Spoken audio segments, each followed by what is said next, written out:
Senhora Presidente, senhoras e senhores deputados, o conjunto de iniciativas legislativas postas hoje e agora em discussão plenária tem como ponto comum e exclusivo a perspectiva securitária no que aos abusos sexuais praticados contra menores diz respeito, partindo do valioso trabalho levado a cabo pela Comissão Independente para o Estudo dos Abusos Sexuais contra Crianças na Igreja Católica. Todas elas são execuíveis e, sem dificuldade maior, se podem aumentar as penas, alterar a idade das vítimas para efeitos de prescrição, promover inquéritos, criar meios de denúncia ou impedir a suspensão da execução de uma pena. Importa, contudo, ter em conta que o Código Penal se constitui como uma unidade, no sentido em que é construído para responder, em determinado momento histórico, aos anseios das populações, aos problemas concretos da vida em toda a sua amplitude, em dar-lhe a possibilidade de perdurar no tempo e assim evitando desestabilização, desequilíbrio e ausência de segurança jurídica.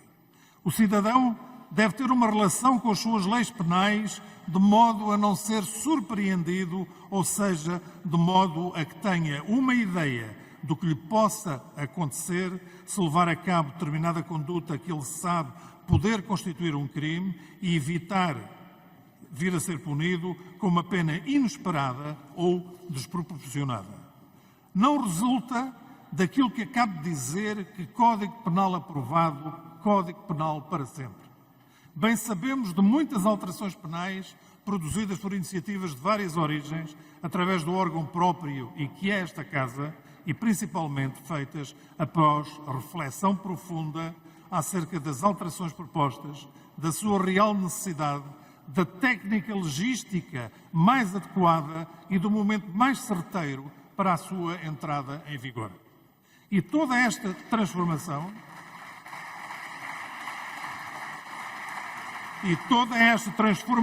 deverá ser sempre acompanhada pelo cidadão, de modo a que interiorize as alterações, as respectivas razões e querendo dar o seu contributo para esse efeito.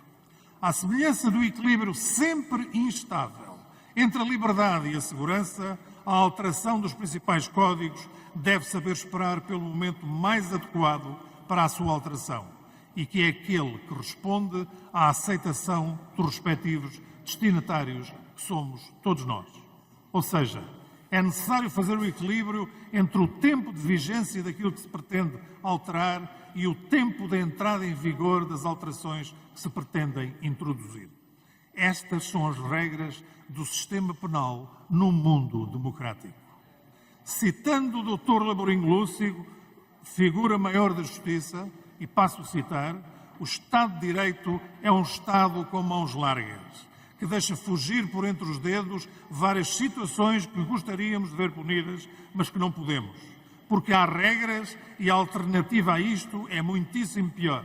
É tornar sistémico um sistema autocrático, totalitário, em que, em nome de uma qualquer ideia de moralidade pública, desatamos a punir toda a gente sem quaisquer garantias. Fim de citação.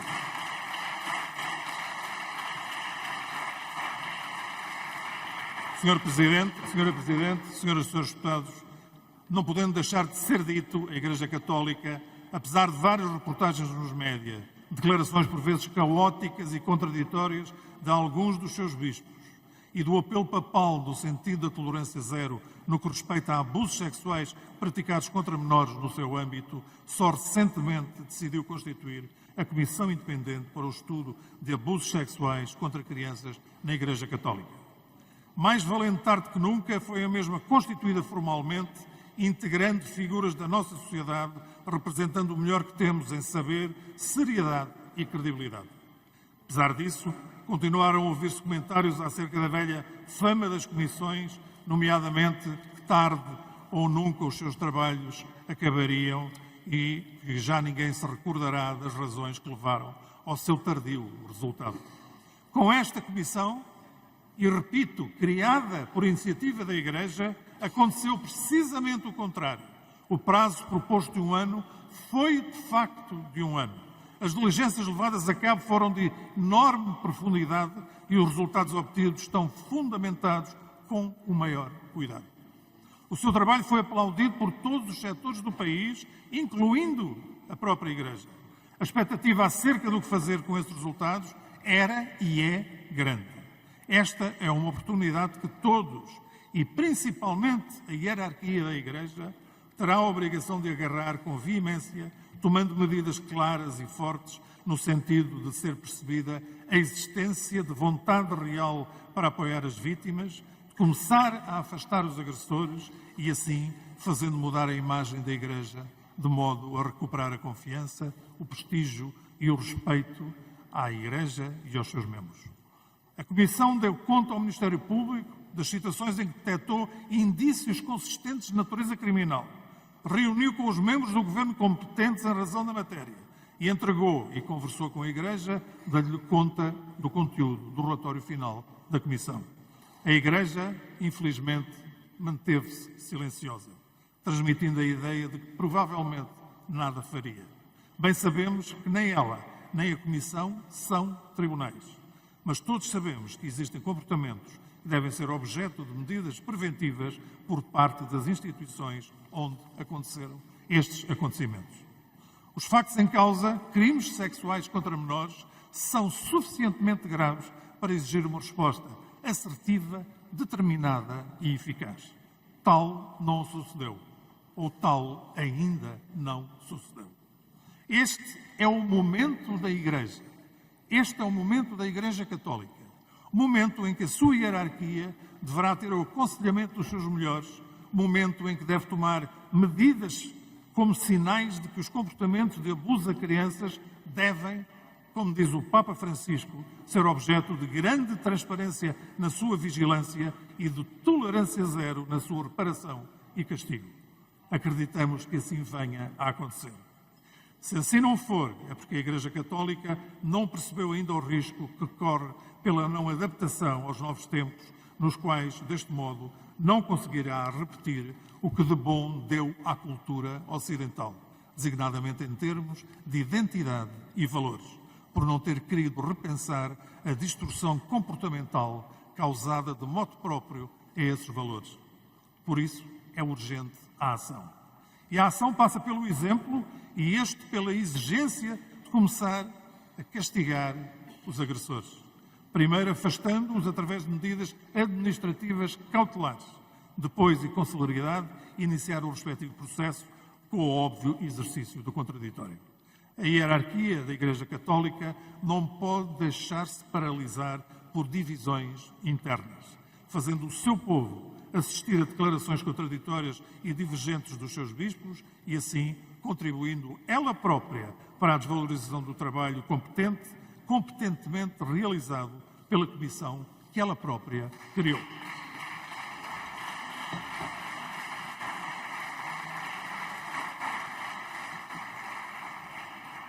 Só agindo com urgência, a Igreja Católica voltará a ser exemplo.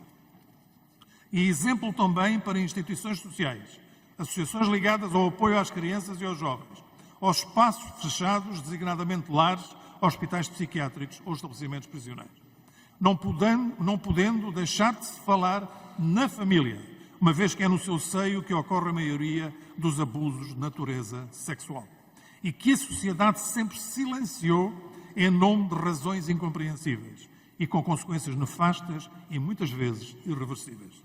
Não agindo, não julgue a Igreja que é tão bem por acontecer noutros locais, e são muitos, que a sua responsabilidade se dissipará. A sua longa existência, a sua influência no mundo em aspectos espirituais, religiosos, morais, políticos e socioculturais dão-lhe solidez e esperança de longa vida. Mas, ao mesmo tempo, foi-lhe sendo dada cada vez mais responsabilidade e sentido de urgência num mundo que se move a velocidade difícil de acompanhar.